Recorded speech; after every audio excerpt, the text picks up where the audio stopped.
So today I want to talk about something very in particular to big shonen manga. And so this is what I like to call the effect where the villain ends up coming into the story super nice, super overpowered, great villain. And then towards the end of the story, they just get too OP and almost unbeatable for our protagonist. So the author has to retcon the story and or do some bullshit to end up defeating them. This is what I like to call the Madara effect. Today, I'm going to be talking more in depth about the Madara effect and the different people that it has impacted in their respective stories. So if you guys like this type of content, please make sure to like and subscribe, and let's get right into this shit. First person I actually like to start off with when describing the Madara effect is the newest iteration of this Madara effect, my boy Sukuna. Either way, Sukuna came into the story, as we know, already overpowered. He was already one of the strongest, characterized as one of the strongest. We already know this. But the problem is, there was always one person who could rival Sukuna in strength, or at least we thought, which was Gojo Satoru. Everyone else below these two was cannon fodder compared to them. This was made pretty clear in Jujutsu Kaisen. So then when Gojo is defeated and Sukuna is running a gauntlet from the Jujutsu sorcerers, Geiji has to now end up propping his guys up, and above the level, or at least to the level of Sukuna, while nerfing Sukuna to their level. So what's happening is we don't actually get to see a final fight where the villain's at full power and the supporting cast is at full power. It's actually just the nerf version of the villain versus buff versions of the hero, which is perfectly fine in a writing standpoint. But then again, here we have the Madara effect, where people are always going to have problems with this sort of writing because they're going to ask, oh, why doesn't Sukuna use this? Since you gave Sukuna such a wide variety of a move set, wide variety of things he could do, there's always going to be a question of, oh, why didn't he use this in this situation? You know what I mean? And it's always going to be an answer of, oh, well, he can't because this happened and this happened. And it's just going to be always going to be like, oh, he can't do this. Because the author is going to continue nerfing him until our heroes can eventually defeat him. And we already seen in the recent chapter of Jujutsu Kaisen that they literally had to go inside Gojo's body like freaking ghosts, possess his body just to fight Sukuna on equal footing and maybe defeat him this time. Which, yes, I know sounds like it makes sense, but then again, it's a very cheap cop-out to your characters not actually being able to defeat even this nerfed version of Sukuna without pulling something out of their asshole. Let's per se take Yuji Itadori.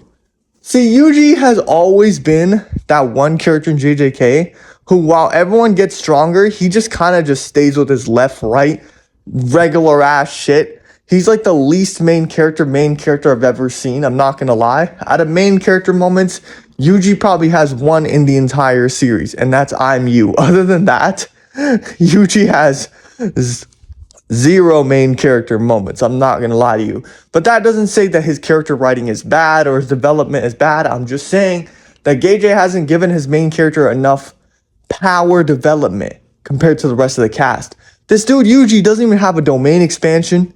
And yes, he does have a curse technique now, but without seeing him train for it, earn it, or use it in before the final battle, it kind of seems like just a way to prop him up to be able to fight better against Sukuna. You know what I mean? And then we get this bombshell that, yeah, apparently he's Sukuna's, like, brother or something. You know what I mean? So, yeah, I guess that props him up even more. But, like, I would like it a lot better if this was mentioned before the fight against Sukuna. That's just my problems with this. Also, I'm going to ask AJ one more time. How the fuck do we defeat Sukuna right now? Megami is not cooperating. This dude, it literally has RCT. Like, Sukuna is quite literally an unbeatable force when he's at full power. So we cannot let him get his domain expansion or, like, all his moveset back, or else we're finished. Either way, that's enough about Sukuna. Let's move on to the actual owner of this effect. As you guys can see, this doesn't clearly just happen to people like Sukuna. This happened first of all, or not the first of all, but the most popular iteration of this is Madara himself. Madara had been hyped up for the majority of the Naruto franchise, OG and Shippuden, to be this godlike figure. This figure that almost nobody can defeat, only Hashirama was able to defeat, and he's just like, he's an amazing villain. So when we eventually see him come up and be able to make shadow clones of his clones, all use Susanoo against this fucking 5 Kages, that's how we know this guy is on an entirely different level of strength. And he quite literally goes up against all the Shinobi Alliance, right? All of them with just Obito by his side. Given Obito did have the 10 tails, this guy still went up against all of them damn near by himself. Damn near by himself and damn near won. And I'm just going to say, Madara became strengthened to a point where Kishimoto gave Naruto and Sasuke a whole new power-up to where they would be on similar maybe to his level, and they still fucking lost. How crazy is that? Imagine if in a modern shonen today, we get our overpowered main characters already, fight an even more overpowered villain. The overpowered villain stays at this strength. The fucking main characters get a whole new power up, right? They get a whole new power down, a whole new plane of strength now to where they can literally revive people from the dead and move like Jesus. But literally, we can do that. And then we fight the main villain and we're still not able to beat him 2v1. Yeah, so I guess Madara was just very, very strong. So what did Kishimoto do? He said, all right, well, his moveset is a little too OP. I think I made him a little too strong.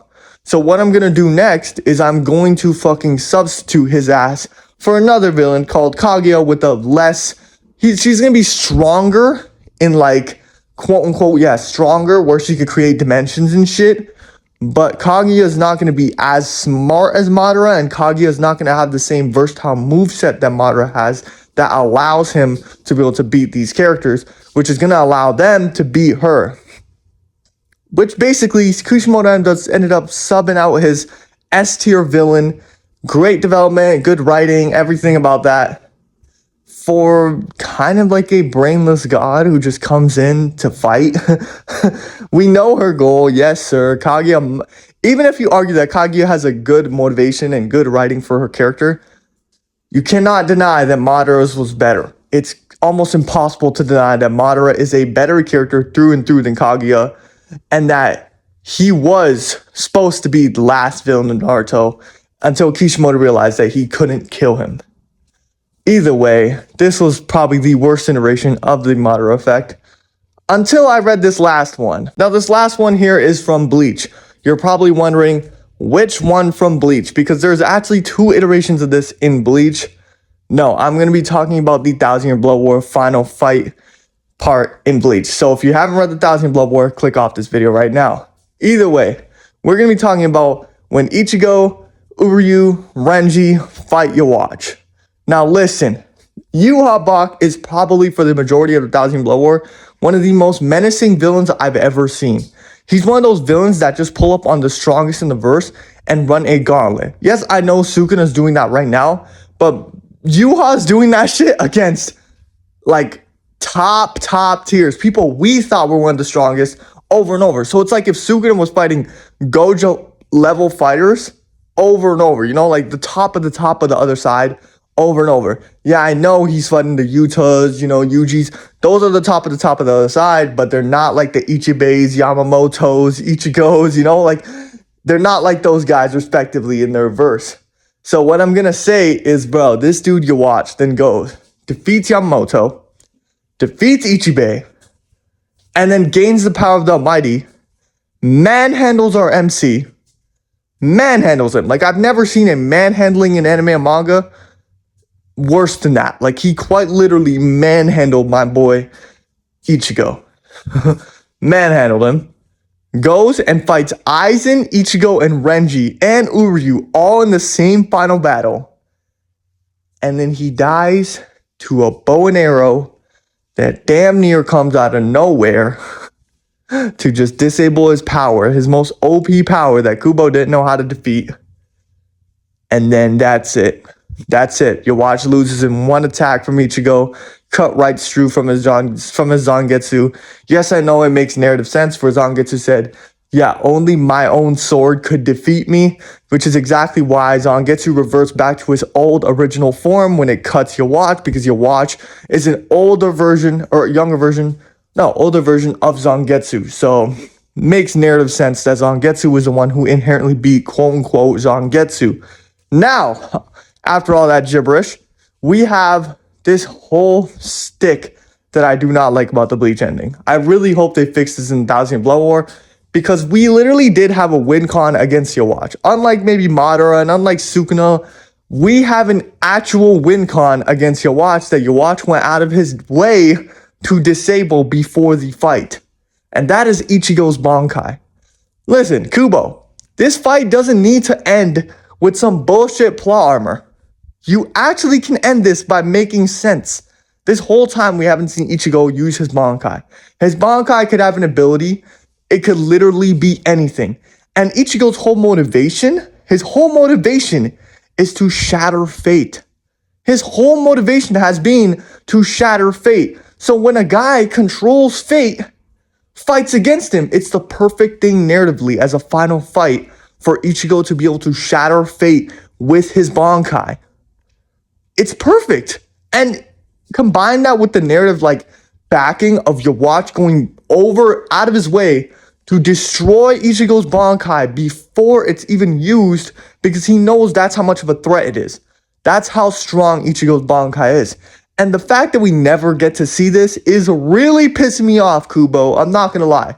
As you guys know, I am a huge Bleach fan, but I'm still gonna give criticism to the series that I love because I love the series. But yeah, nah, Yhwach went out sorry as hell. Madara went out pretty sorry too. And Sukuna went out sorry as fuck. Oh, he's probably gonna go out sorry as fuck. But yeah, now I want to talk about why I think this problem arises in most writers, and particularly Shonen. I really think that Shonen is the type of medium where they don't really care too much about the story. They care about the story of events and shit, but they don't care too much about the story to the point where it's more like the next villain you fight after the last villain has to be a step up. That's how we usually progress our characters. They have to just keep getting stronger and stronger and stronger, while our main character also gets stronger and stronger and stronger. So I feel like this problem arises when we get to a villain that has so much strength to a level where our MC has to eventually level up to that. And then the author just figures out that there's no way, there's no way that I can actually actively take this guy out. With Yhwach, yes, there was a way, but look, we had Aizen as I think the second villain of Bleach. The second main villain of Bleach was Aizen, right? So it's really hard for Kubo to make a stronger, more menacing, and more OP version of Aizen, but he managed to do that. But in the same trade-off, he had to make some plot armor in order to beat him. Which I'm just okay, yeah, I guess so. Which I really hope Shonen stays away from this whole, this whole fucking stronger villain, stronger MC, stronger villain, stronger, I really don't like this whole trope with this shit. Yes, it could be done right. Yes, it provides a lot of cool moments and hype moments. But the thing is, I'd much rather keep a series that's consistent over and over until the MC may get a certain power-up at some point, which allows him to compete with people above him over and over. I'd like that. I like that a lot more than powering up every single arc until we fight some too OP villain that the author doesn't even know how to defeat. I feel like this is where this problem usually arises. But anyways, you guys give me your thoughts in the comments.